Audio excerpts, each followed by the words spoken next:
That's good. Okay. So, Philip, welcome. Glad to have Thanks. you. Great to be Philip, here. we have a tradition at the PM Cowboy Podcast, and that is every guest gets to introduce themselves. We want to know your passion journey. We want to know who are you? Where do you come from? What possessed you, to use another P word, what possessed you to become the project, program, portfolio, and PMO advocate that you are? Thanks. Yeah, it's great to be here. And I've often thought about this because most of our colleagues in project management come from what they call an accidental journey. They happen to be doing a technical role or a business role, and then they're tapped on the shoulder to come in and become project managers. And that's where they become accidental PMs. For me, I would say it was an accidental volunteer. I happened to be in Boston late in the 1990s, tagging along with my wife, who happened to be a PMI employee attending the PMI symposium. What did she do at PMI?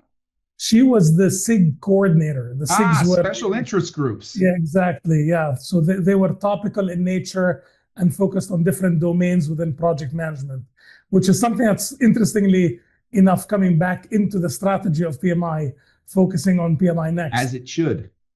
So I was tagging along. I was a full-time MBA student, just taking some vacation time and thinking that I would enjoy Boston. And as I was walking through the lobby, a couple of volunteers stopped me and we started chatting.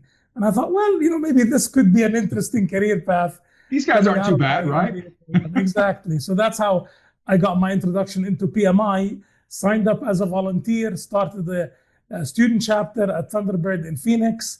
And that's what led into me, once finishing my MBA program, looking for a job in project management, and got the journey kicked off. And I've never looked back. I've had the honor and privilege of working in different capacities in project management, first as a junior project manager, then growing in my career, managing large, complex transformation programs, leading portfolios, building, designing, and launching PMOs. And I've done it, with global teams. Started out in the US, then I began looking at more of a global role. Then I moved to the Middle East in the mid-2000s and worked with a variety of organizations. I've also been fortunate in that I've worked both as an internal employee and a consultant in a variety of different roles.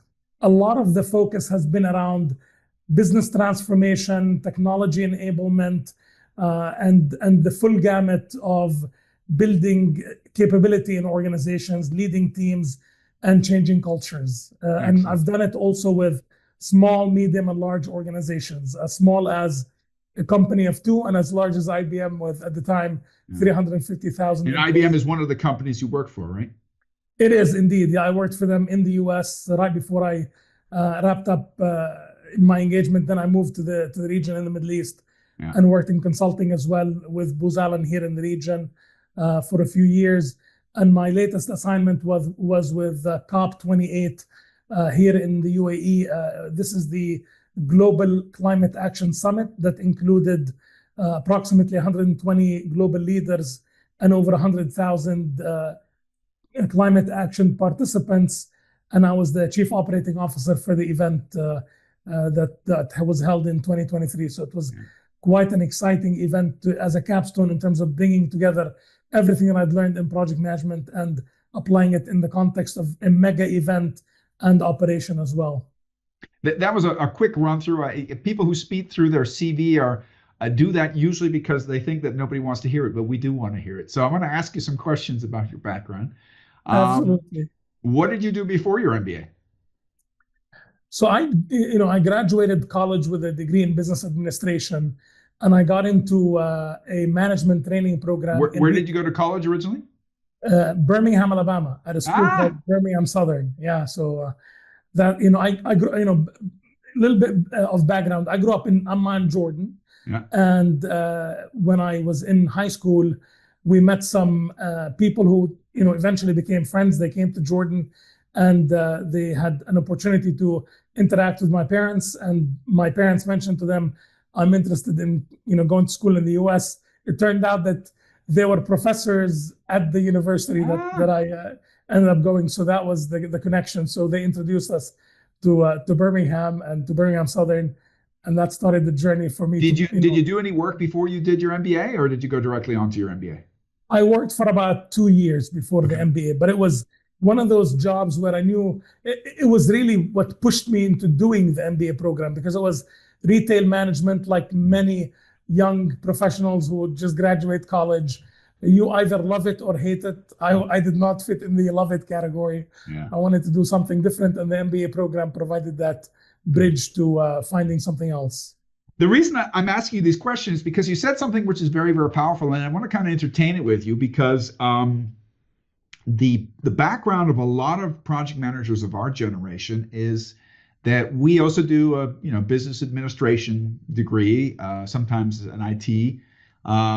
We start working, and then we kind of get selected for projects. Usually our projects are small. I like to call them the 5 kilo projects, right? Yeah. We're not really trained in project management, but somehow we do a good job. And then you get a 10 kilo project and a 20 kilo project and a 50 kilo project. And latest, by the time when you get a reputation and senior managers are trying to trip you up or challenge you even more, and they give you a 500 or 1,000 kilo project, that's when we start looking to the left and the right, and we start buying books like this and say, hey, do I need to make every mistake in the book by myself? Autodidactic is cool, it's fun, but learning to swim by jumping in the deep end of the pool can be risky. But you interestingly, you started off actually with an academic perspective in mind by chance, but that's actually a brilliant entry into project management. I mean, it was very fortunate for me because I think that the PMBOK guide had just been released, so I literally just grabbed the copy. It was about this big back then. Yeah, I have one here somewhere. Exactly. So I had the opportunity to read it, get familiar with it long before I even got my first job in project management, which is, I think, for certainly our generation, is very atypical. The traditional path of many people was almost the reverse, as you described it. Yeah. I also want to point out for those of you who said, you guys didn't know anything back then. Yeah, the PMBOK was this thin, but do you remember they used to have this substack of books? You could have either the mini stack or the full stack. I think it was like 14 or 17. I have copies of them over here somewhere as well. These were like different books that because PMI would say, listen, the exam is tough. And since the PMBOK is this thin, there's only so many questions we can derive from that. We're gathering books, and they used to recommend buying Substack. You remember that? Absolutely. And this reminds me of what my dad used to say. This is when you used to travel 4 hours in the snow uphill both ways to take the exam, right?